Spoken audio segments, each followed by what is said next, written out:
just close our eyes for a second. Really quickly, let's just ground into our bodies and put your hand over your heart and just take a moment to tune into you, whatever that may feel like or look like. I think a lot of times as moms, as women, we don't get to do that for ourselves. So let's just take a moment to ground and just notice our feet. Notice maybe our ankles. Notice maybe our knees. Maybe one is feeling a little bit uncomfortable. And then let's bring that awareness into our lower back. And then take another deep breath in, just into your chest, into your heart. And maybe notice any tension that you might have in your neck, in your body, and just let it go. And now take another deep breath in, noticing your hand over your heart, and just saying thank you to yourself for being here in this space, in this room today. And take a final breath in and release it into the space. And whenever you're ready, let's welcome ourselves into the space. Okay, that's just a little bit better. I always like to do this thing as well, so we can just take our hands and shake. All right. Okay, we're shaking off any of the negative energies, any stress, anything that we're holding on to from the week, from the day. And thank you, Karishma. Voila. All right. Okay, there's a lot of school mums here that know this amazing person. For those of you that might not, welcome, Miss Neeta Bhushan Nawalkha. How are you? Neeta was a cosmetic dentist turned emotional health and well-being expert. She is a serial entrepreneur. She is the founder of the Highest Self Institute. She is the host of an top 50 mental health podcast called The Brave Table. She is a TED talker. She is a 5-time award-winning author. And she's a mother of 2, and she is someone who has lived through profound personal loss and gone on to transform her pain into powerful lessons in resilience and self-worth. This book has been endorsed by Jay Shetty, and it's helped so many women rebuild and revive and rejuvenate and rise, basically. Rise, magnify, and thrive. I've read the book. Oh, yes, you have. Okay. You have. So let's start. Why this book? What was the moment that demanded that you write this book? Oh my gosh, so we're gonna keep it super real. I hope I won't get in trouble for this. I tend to get in trouble.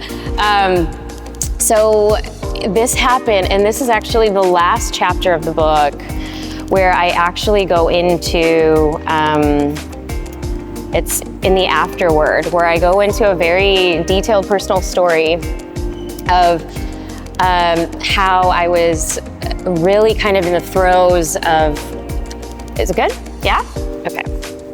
Hi. Hello. There we go. Wow. I was in the throes of motherhood, and as we all have been there, many of us, I was kind of battling what I didn't know at the time, and now I know so much more, of postpartum depression. But I think I was in denial, and so this was after having my firstborn, Ari. And so there was so many things that I think I'm just gonna not use it. Yeah, it's all good. My voice is loud, it's all good. Thank you so much, appreciate it. And I think there's so much pressure when you're having your firstborn. And by the way, I thought I was gonna do a natural home birth. I was living in LA, and I thought everything was gonna be natural, and I'm not gonna need any of the, I was watching all the Crunchy Mama videos, the orgasmic birth in the bathtub, all of the things. Guess what? That did not happen. Like the full, complete opposite happened. And if you know what you know about California or not, my son was actually born in Compton, which is the complete opposite. It's the hood. It's the full hood. Yeah. A lot of great people came out of Compton. I know. My son's a basketball player, that's why I know. Okay, yeah. So that was obviously not the plan. And I think a lot of times in life, we have these visions and we have these ideals and ideas in life, and it just doesn't go as planned, right? I'm sure we've all been there.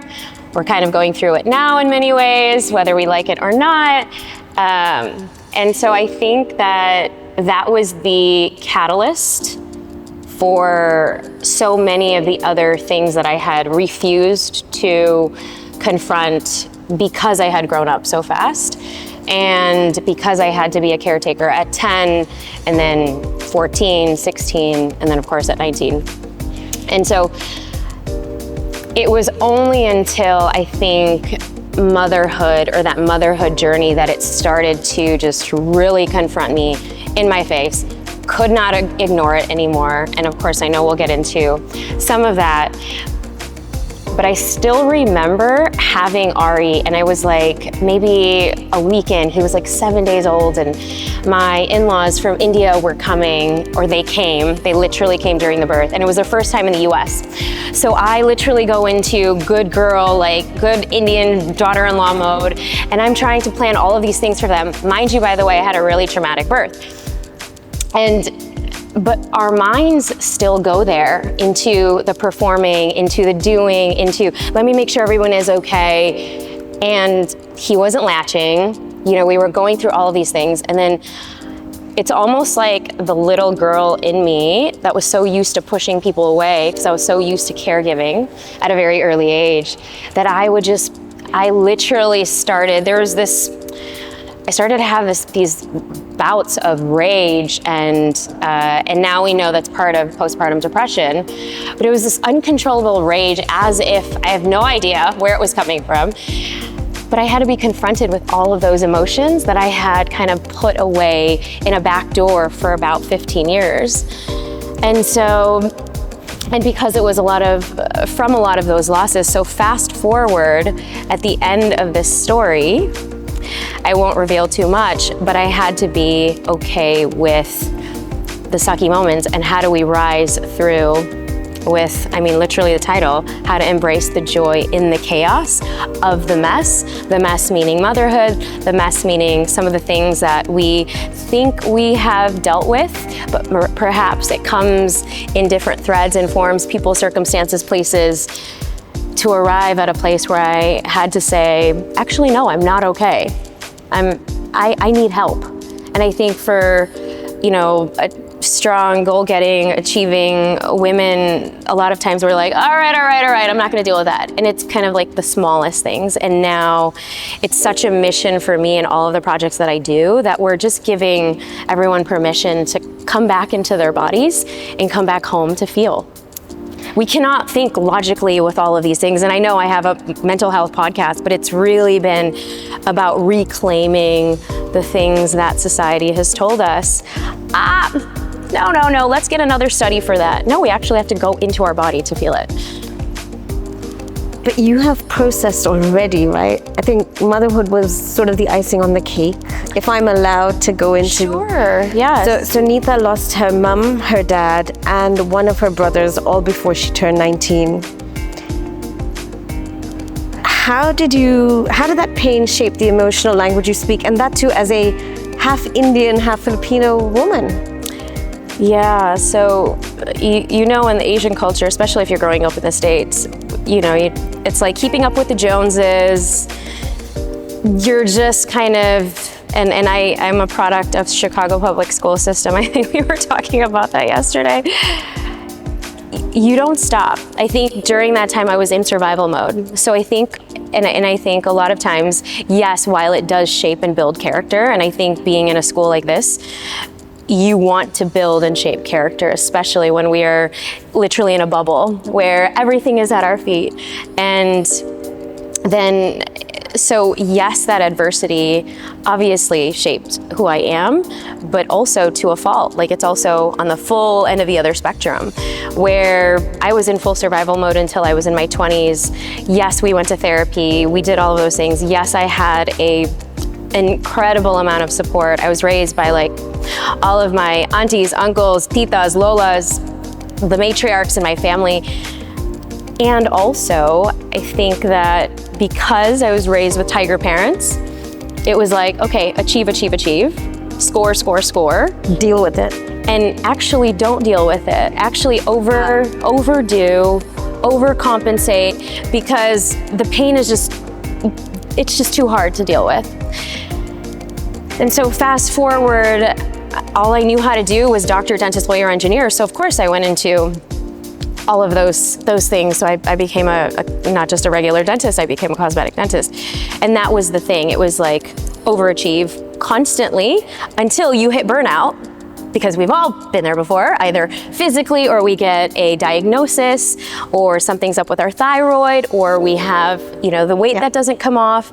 Something actually happens, or you get the diagnosis, or you have a betrayal, or an affair happens, or something, life is gonna force you to stop. That for me was a very tumultuous relationship and my first marriage. And I think growing up with Disney movies, you think, he's saving us. And he's saving me. He's saving me in all of the ways.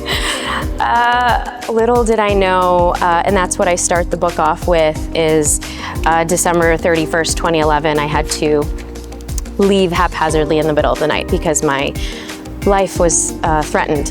And so I've been through a lot of life, yes. So that's how we open up the book. And then she's got this really interesting sentence. It's like a tongue twister and a truth twister. She talks about the magical moment of suck, being both sucky and magical. Break that down. Yep, couldn't say that on the radio either. This is so almost open here. Well, right, there's the duality. I think a lot of times we have the duality and we have the polarity, and you can't have the darkness without the light, right? I think so often we're all about, even teaching our kids, we've got to be happy and positive and cheery all the time. Really though? We can only go as far as we've gone into our own capacity to feel. And I believe that so much because there was a time where I was just chasing the positive psychology and really ingraining it in my mind to a fault where I felt like I was so numb to not feel. And I only started actually feeling when there's, at the end of my 20s, if you believe in astrology, that Saturn return period, where you are just, you are trying to pick a path for yourself, of course, individuate from culture, society, people, norms that has been brought upon you. And then, you kind of go through your own hero's journey. For me, it was, I had to say 3 words that I was so afraid of sharing, which was I needed help. Because the strong girl who was told when she was, 2, 4, 6, 10, 12, 14, oh, you're so resilient. Oh, it was kind of a repeating record. And it's almost like when you think of that, you're like watching, I don't know if you've watched Tony Robbins or all these like big athletes who are like, running through the mud and, they're playing the Rocky song in the back and they're just warriors. Literally, I feel like that was all of my 20s. I was running, and I was running in the form of overcompensation, overdoing, achieving, keeping so busy. And I think that is the sense of what a lot of us are just primed to do until we are faced with something. And so I think that is an invitation for all of us to say, what is it that we are maybe subconsciously running from?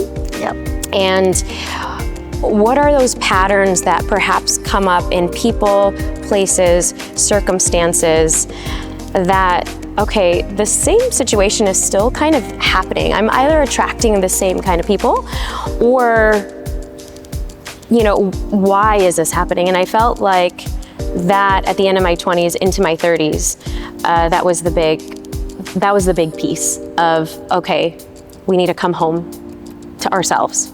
And that's the only way to rebuild. And that took me 6 years to do that. And you came home to yourself, and you also learned to love fate, or amor fati. She talks about amor fati in her book. where she says we must embrace and welcome and love the fate that is given to us. Yes, yes. Which is really profound.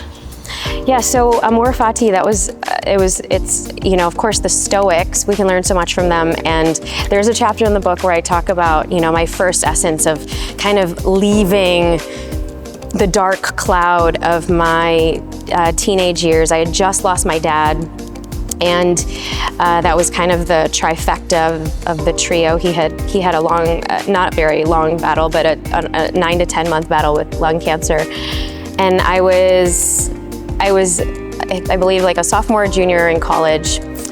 And I said, no, I was a sophomore. And I told my aunts and grandmother, I was like, I just need to get away.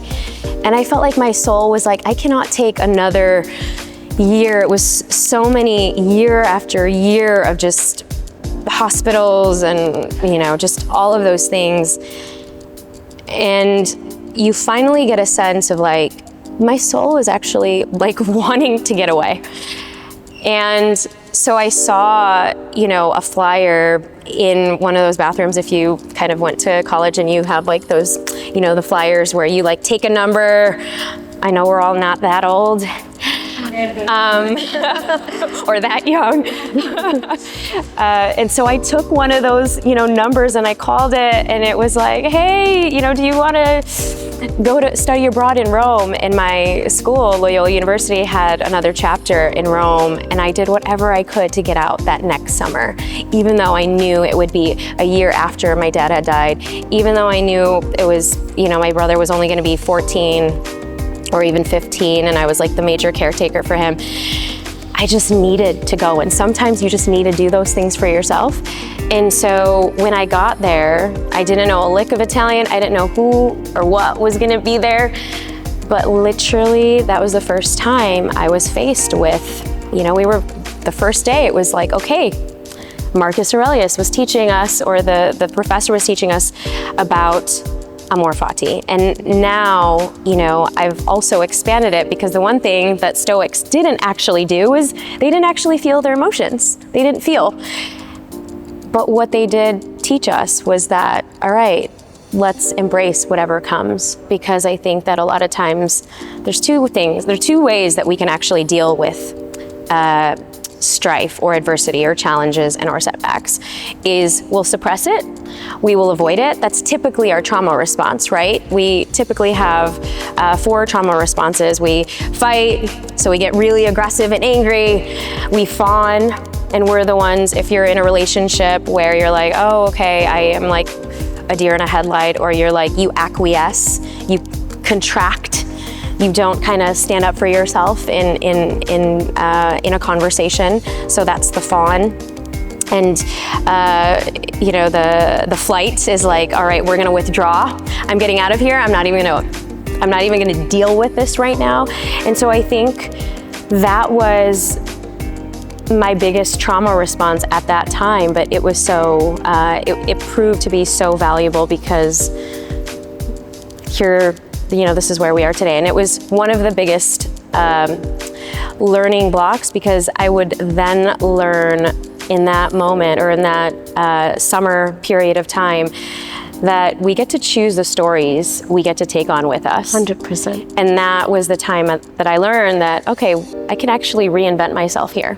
I'm not Neeta, the girl who lost 3 members of her family before she was, you know, a certain age. I'm actually Neeta, and this is who I am. I didn't have to take those stories along, not because I didn't want people to know, but that we can choose what access people get to us in that capacity. Lovely. You know, you've bounced back many times, you know, after your parents, you found yourself when you left, then your marriage, you know, and here you are today. And you talk about the bounce factor in your book. Do you think the bounce factor is something we're born with? Can we build it no matter how broken we feel? Yeah, so it's a concept that when I'm talking to organizations and even schools, this is kind of what they love, is like, how do we teach audacious resilience in our kids, or in our corporations and our teams? And resilience has been thrown around for a very long time. I've been a corporate speaker for some years, and they just love that. They just eat it up like all day. And my question now is, yes, we're talking about resiliency, and I do think it's really important, especially for the region where we are in right now, especially for our children. But I think also we have to make the space to feel the opposite, to actually notice the softness. And if we go into the Latin word of resilience, guess what? It doesn't mean strong. In Latin, resilience means resiliere, which means to bounce. And if you think of the analogy, if I had a glass of water in my left hand right now, and I would just let it go, what do we think? That glass of water, while it's strong, while it has those properties to hold the water, and it's going to be tough, if I let it go, it's going to shatter. Yep. In a million pieces. But on the other hand, if I have one of those, those bouncy balls that we get, I think we got one of those yesterday, or we get at those birthday parties with our kiddies, if I let that go, that's going to bounce. And sometimes it's going to bounce shorter, it's going to bounce smaller, sometimes it's going to bounce much higher, but at least it has the flexibility, it has the agility, it has the softness, but it also has that bend. It's like the bamboo tree that cannot break. And so can we allow ourselves to bend, not shatter? Correct. And you talked about astrology. I think we're now going to go through our Chiron return, if I'm not mistaken. Okay. But who's into astrology here? Or, okay, maybe one person? There's another one right here. So, okay. Anyway. Vedic, anybody? Vedic astrology? Western? No? Okay. Okay. See, I need some of you. Like, we're in the closet. Yeah. We're in the closet with our astrology. I mean, I'm very out. I'm very out. Yeah. Okay. Anyway. So you talk about science, and then you also talk about spirituality, and you're into astrology, neuroscience, chakras. Do you feel there's a tension between the worlds that you're working in? Do you feel like it's received now? Do you feel... So in the circles that I'm in, and I think spiritual growth, self-development, whether I'm talking to corporate, whether I'm talking to everyday mamas or my audiences online, or even the institutes that I built, they're all kind of the same. We're all trying to become better every day. And we all have the tools. Either some of these tools can be more esoteric and more meta, or we can obviously go into neuroscience and logic. And thank goodness now there's so much research that merges the two of neuroscience that yes, if we change the way our thoughts are. So I'm going to go back to the point that I shared before. So it's not that positive psychology has a bad name per se. I think if we only focus on that and numb the rest, then we're avoiding the ability and our capacity to really build that full emotionality.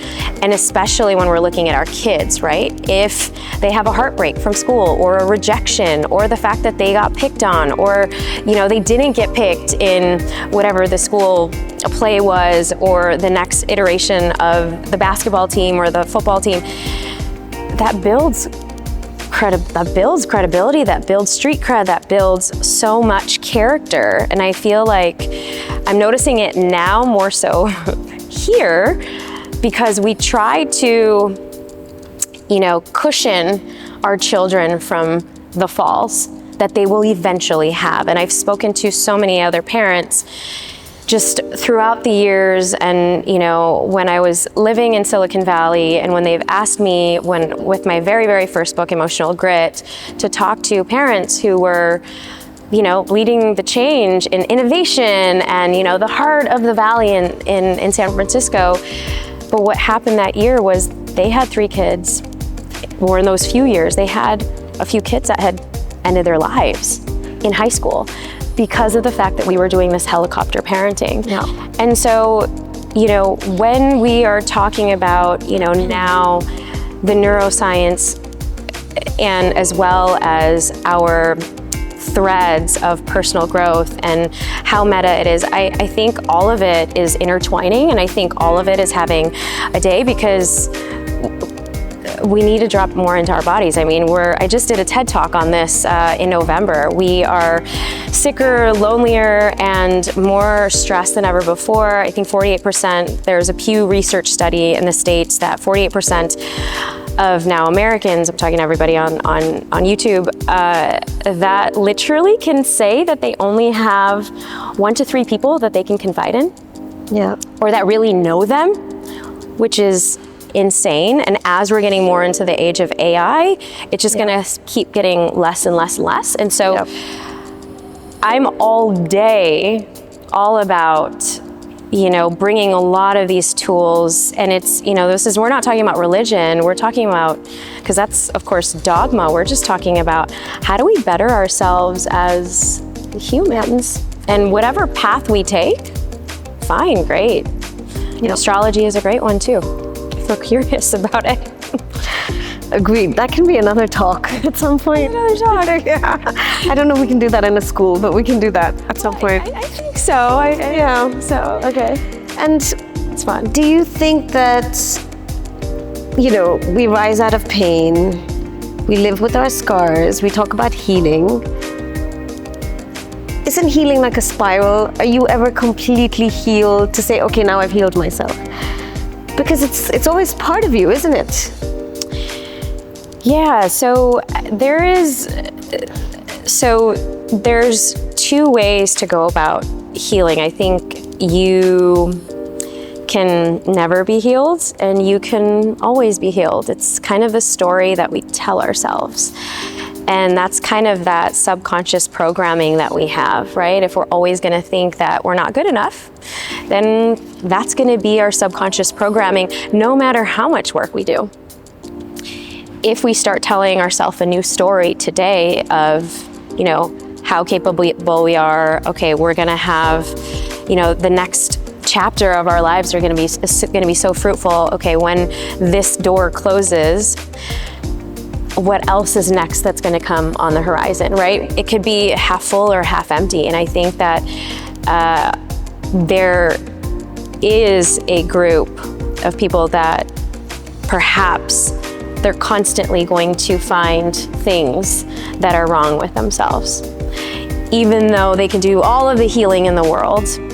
And then there's a group of folks who can shift and change a new story. But I feel like that has to be the intention of the person, because of course we can always go back, but every time we go back and every time there's another onion that's unraveling in ourselves, any time that there's going to be another roadblock in the road, we have a chance, right? If somebody cuts us off in traffic here, are we gonna beep the horn, or are we gonna take the higher road and say, oh wow, maybe that person was having a bad day, or all right, this person's driving funny, I'm not gonna be behind him, right? So we have those 2 paths, and it also depends on us that day. Were we regulated? Was it an anniversary of somebody that we love that passed away? There's so much nuance, and I think that the more introspection that we can have in terms of asking ourselves a question of, ooh, where's that coming from? Oh, I got triggered today.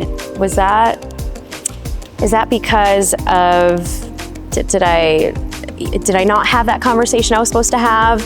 Or was I just suppressing something that I really needed to say, and now it's coming out in the barista at the coffee shop because they got my order wrong, and so now I'm gonna yell at that person? So if we are able to really go inward and ask those questions, then I think healing can also have an expiration date if we choose, but we've got to be open to asking questions like, where's that actually coming from? Which is courageous in itself, right? Because that's a lot of self-reflection. It's a lot, and a lot of times we either don't have time to do that, or we choose not to. Or we choose not to because it may be too painful, and there might be layers and layers and layers that we have to go digging. Yeah. So you did mention that you escaped an abusive marriage.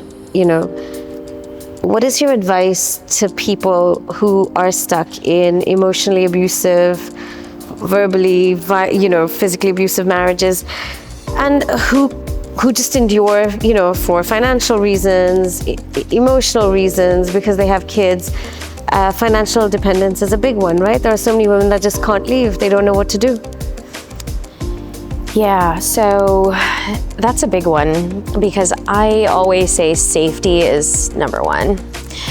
And, it's so interesting.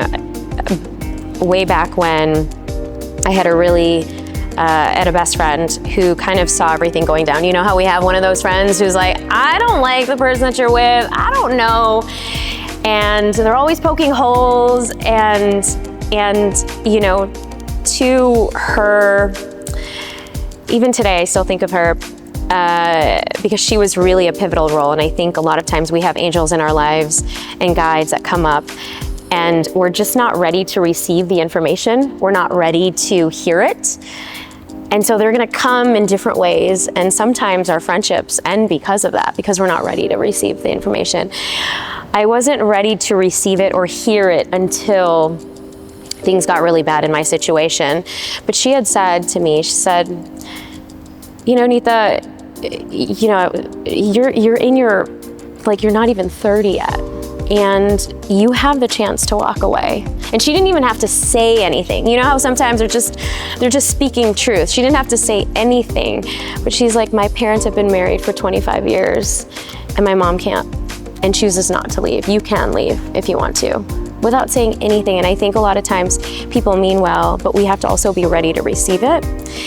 And I've done a lot of talks. I used to have a nonprofit that really supported women and girls, even professional women who were in these types of relationships, and to give them self-confidence, give them the tools, because I didn't really believe in the whole victimhood. I understand that, but I think a lot of times we can choose our heart. And I think so often, yes, women choose to stay because of all of the circumstances, but if it's not safe, that's my biggest thing, is we've got to have safety first.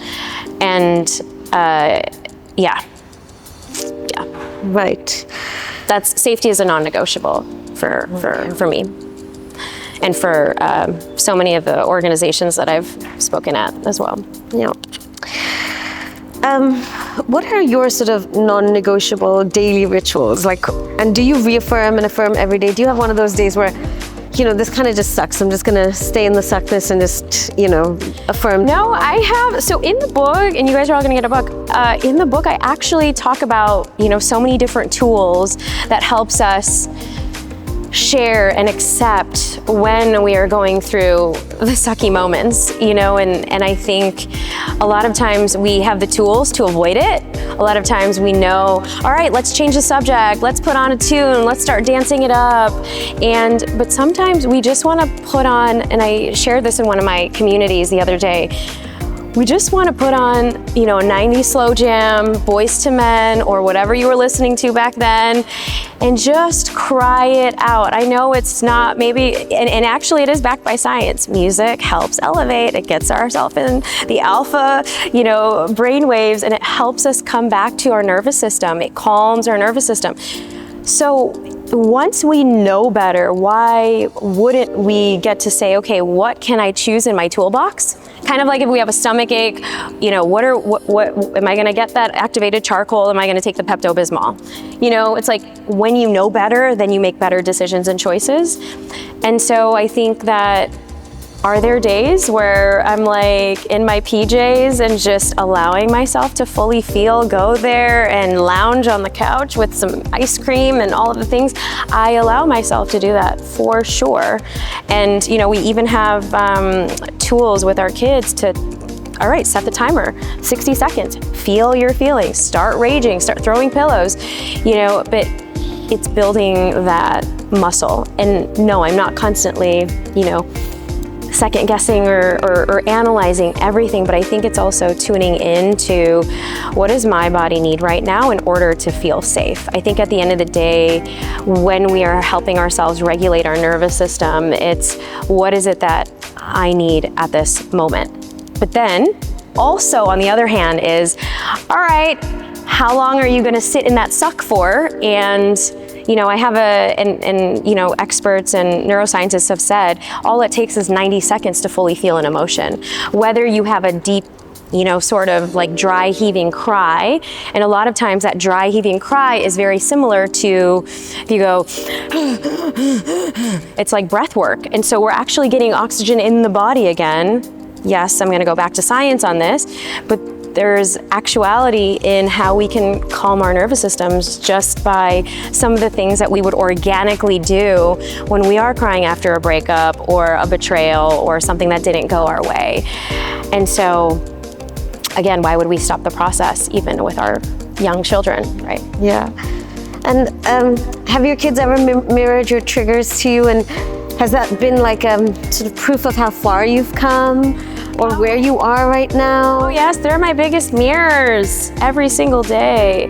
Every single day. And look, I'm not perfect by any means. Like, we're making mistakes left, right, front, and center, and I'm the first one to admit that.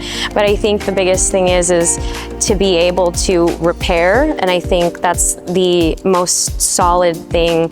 Yes, I found love again. Yes, I'm married to the man of, my co-pilot in life. And so while we were talking about, divorce and things like that, I did find love again, and he's been such an incredible co-partner.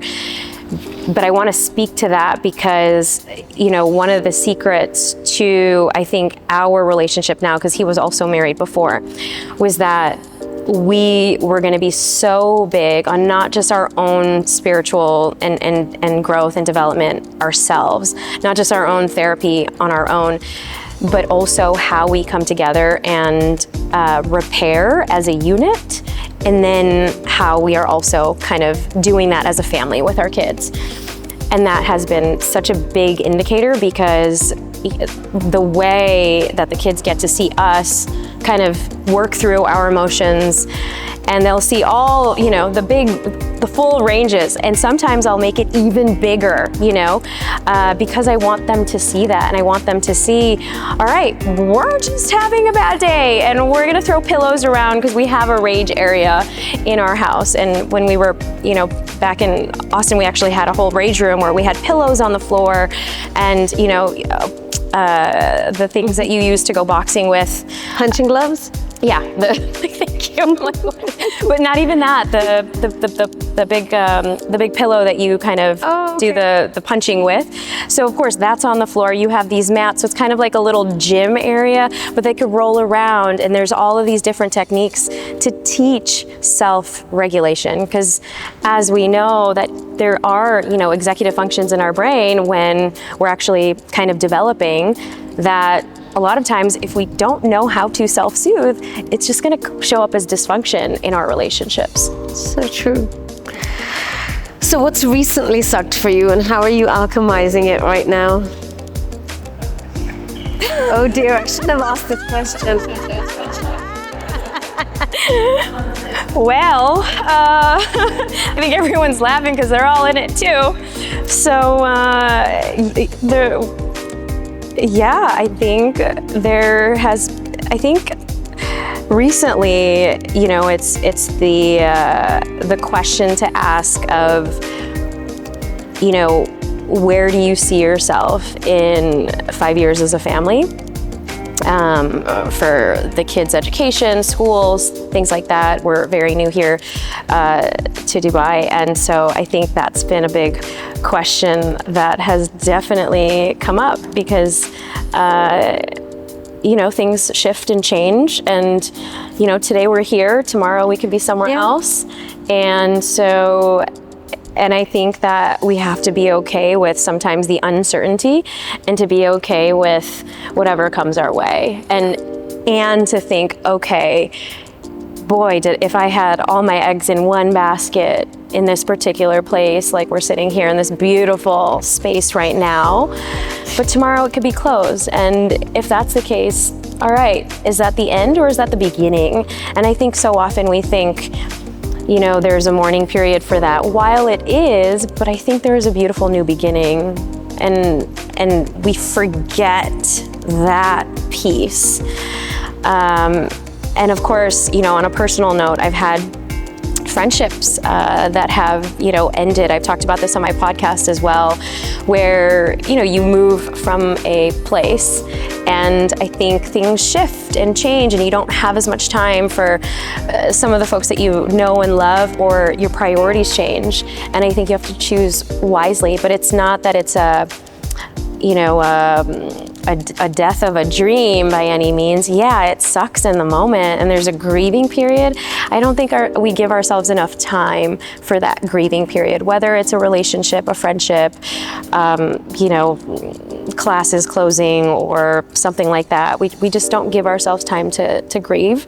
And I think that's a beautiful, it's a beautiful way to allow ourselves to release, because when we're releasing, it's just cortisol leaving our body, which is, stress. Yep. True. I'm going to have 2 more questions and I'm going to leave it open, because I'm sure people have questions. Okay. What is the hardest lesson you've had to learn? No book, no quote, no coach, no quote could have taught you. I think the surrender, and I think that's the biggest lesson. I think with all of the things that I have gone through, navigated in life, whether it's, reinvention, moving across countries at 40, the biggest lesson is, you have you, and the more we pour into ourselves, and this is so micro minutia on a daily basis, on a weekly basis, on a monthly basis, but just pouring into you and really noticing some of the challenges and the hurdles and the obstacles and the things that come up on the day-to-day. I think you're still gonna get triggered. We're human. This is part of our human experience.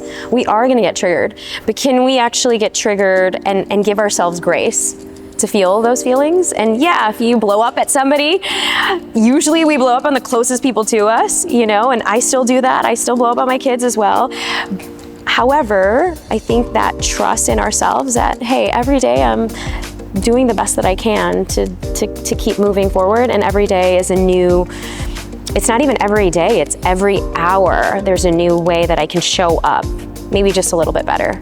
All right, that moment right there, can we do a rewind? Because that wasn't my best. And let's just do a rewind, but to be able to have that agency to say... You talk about agency, to say, I messed up, or that's not how I wanted it to land. And you only have that because you're also doing that self-reflection work.